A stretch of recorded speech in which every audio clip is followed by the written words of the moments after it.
আসসালামু আলাইকুম বন্ধুরা। আসলে ভাই ইরান কি খেলা দেখায়, অন্য লেভেলের খেলা দেখাচ্ছে। পৃথিবীতে এমন কোন রাষ্ট্র আছে, কোন দেশ আছে যে এইরকম ভাবে পুরা আমেরিকা এবং ইসরায়েলের বিরুদ্ধে সরাসরি এরকম ভাবে যুদ্ধে কতক্ষণ টিকে টিকে টিকে থাকতে পারবে? আর ভাই ইরান পুরা দেখাই দিচ্ছে যে কিভাবে চোখে চোখ রেখে যুদ্ধ করে যেতে হয় বা টিকে থাকতে হয়।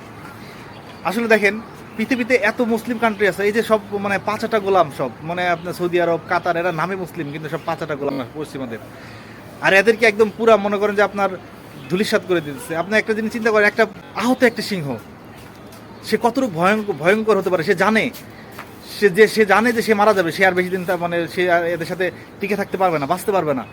ভাই আমি যখন মরবো 10 জনকে নিয়ে মরবো। সে মানে ইরান আজকে এখন এই পজিশনে আছে যে ভাই আমি তো মরছি, আমি আমাদের সর্বোচ্চ নেতাকে হারাইছি, আমি তো মরছি, আমি এখন মরবো মানে তোমাদেরকে নিয়ে মরবো, তোমরা ভাই রেডি থাকো। সো আসলে মানে ইরান আজকে আমেরিকার কপাল ভালো। আমেরিকার দেশটা যদি মনে করেন যে ইউরোপ কান্ট্রিতে বা আফ্রিকাতে বা এশিয়া কোনো কান্ট্রি কোনো দেশ হতো না, তাহলে একেবারে ভরে দিত একদম জায়গা মতো দিয়ে।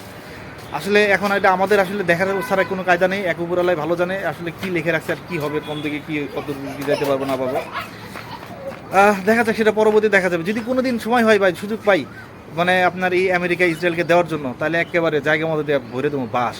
একেবারে বাংলাদেশের এককেলা বাস আছে না। তো বন্ধুরা দেখতে থাকেন। আসলে জানি না ইরানের ভাগ্যে কি লেখা আছে বা ভবিষ্যতে কি হবে। গাছের পাতাও মানে আল্লাহর হুকুম ছাড়া নড়ে না। ইরানের কপালে কি লেখা আছে সেটা একমাত্র আল্লাহ বাবুই ভালো জানে। যেটাই থাক, ইরানের জন্য শুভকামনা থাকলো। আমরা চাই ইরান জিতুক, ইরান দেখিয়ে দিক যে মানে একা সব কিছু করা সম্ভব।